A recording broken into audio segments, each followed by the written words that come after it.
In this video I'm going to show you how to make a sale with this system. So the first page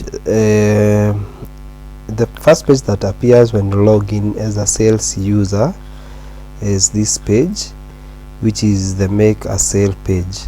So here on the top we have several elements.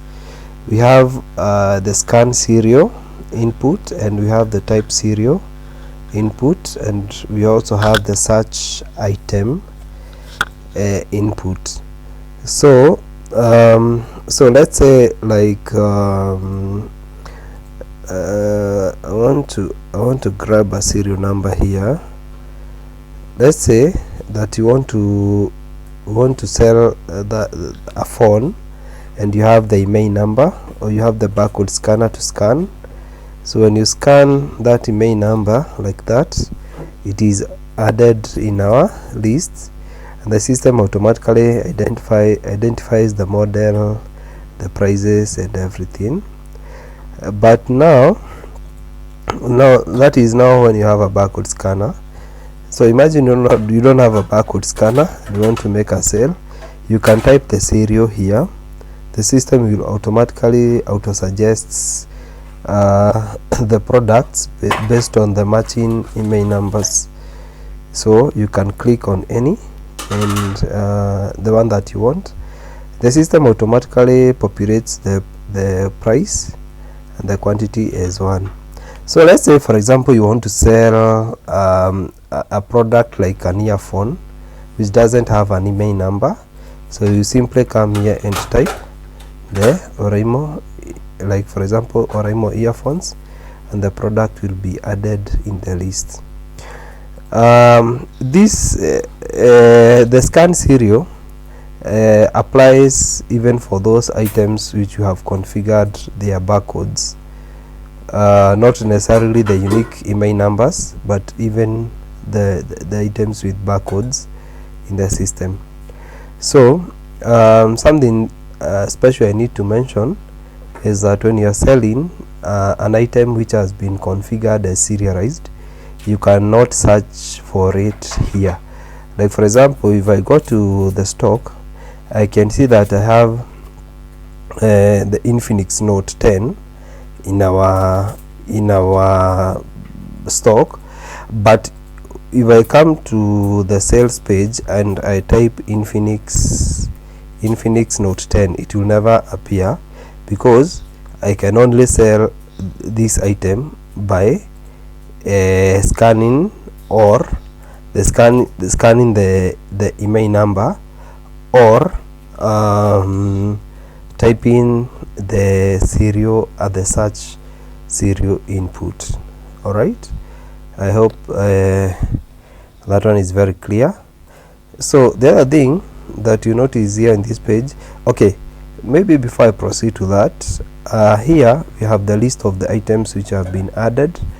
If you want to remove any, you can always use the trash button here, the red trash button.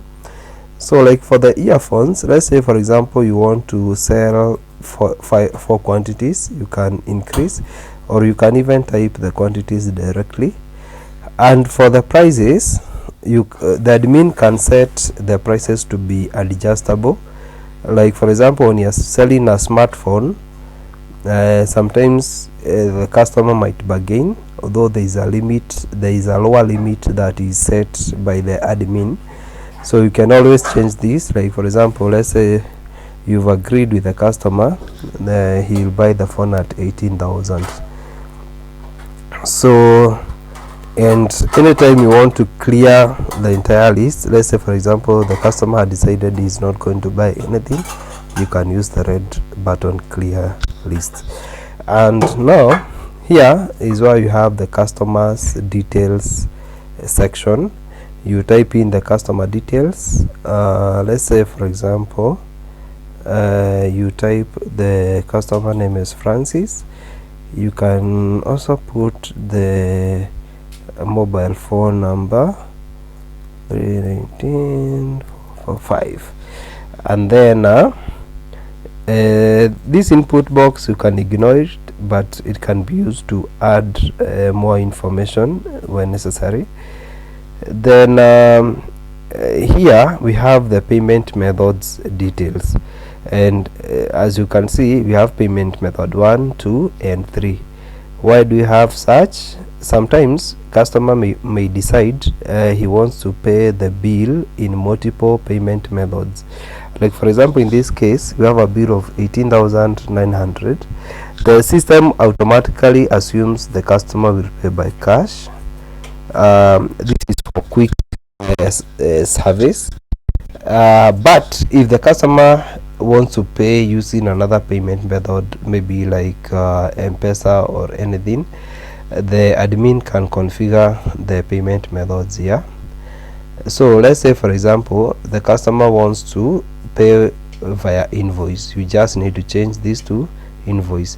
If the admin has configured M-Pesa, Equity or anything else, and the customer decides don't want to pay by cash, I want to pay by Equity, you can always change this tab.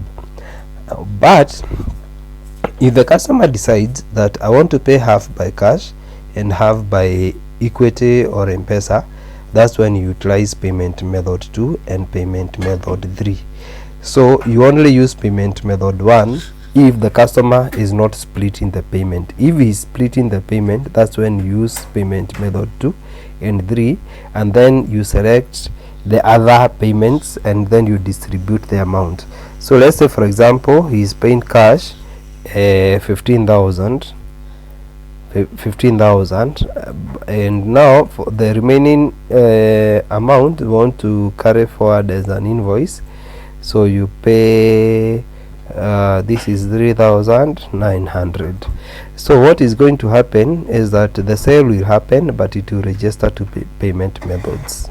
All right, so again I want to repeat, if he is only paying through one payment method, whether it is cash, M-Pesa or anything, you just change the method here.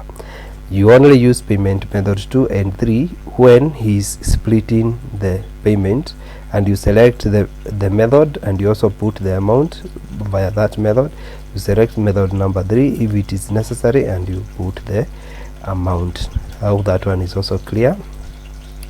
So in this tab we have a place where you can select the promoter. Remember, most of the shops have promoters placed by companies like Tecno, Infinix and so forth. So you can select the promoter here. You can also select the associate. The associate are the staffs of the company who might want to claim a commission on certain sales. Like for example, if the company pays commission and I'm the one who has brought the customer, but I'm not the one who is making the sale on the computer, I can the one making the sale can pick me as the associate. That means I'm the one to claim the commission for that sale. Here we have the select third party. These are the Watu Simu, the On Phone, those lending companies, mobile phones lending companies. They are the ones we call that party, because at the end of the month you might want to produce a report that highlights the sales for certain third parties. Like for example, we want to know how many sales have we done in the month of April that were for Watu Simu or whichever third party company. So you can always select that party here, and all these third party associate promoters are set by the admin. There is a part where you add all of them. So finally here you have an option of printing the receipt and or not printing the receipt. The admin can set a certain shop the receipt to print automatically, or you have to select whether to print or not to print. So once you are done with all that, you can always click the make sale and the sale will be completed. Now if you go to sales, then you go to today's sales. You go to today's sales, you can be able to see the sales here, and you can always click the receipt number, which opens the details for that sale. Now you can see that in this sale a certain amount was paid by cash, and the invoice was this amount. So maybe we can go back to the make sale. There is something else, there is something very important I want to highlight. So when you are making a sale here, you need to put customer details when it is necessary. So whenever you start typing the customer details like this, the system automatically suggests people with matching names. So if this sale still belongs to Francis, you don't need to continue typing Francis again. You can just select the suggested Francis, and the system will know that this sale should be populated in the under Francis. So like for example, if Francis bought a TV on invoice, remember when you buy something on invoice, a debtors account is automatically opened by the system. So when this customer returns and now he wants to buy a woofer still on invoice, you don't want to create another customer. You want to add the new debt into the existing debtors account. So if you create a new customer, the system will assume we are not talking about the Francis, the initial Francis. We are talking of a new Francis. So it will open multiple accounts. So what is going to happen later is that you will not be able to audit the debt properly, because with multiple debtors accounts, it will be very difficult to track what items Francis had bought on credit, and now you cannot even issue a consolidated statement for Francis as a customer. So you need to be very keen about that. Don't create new customer details. If we are talking about the same customer, always click here.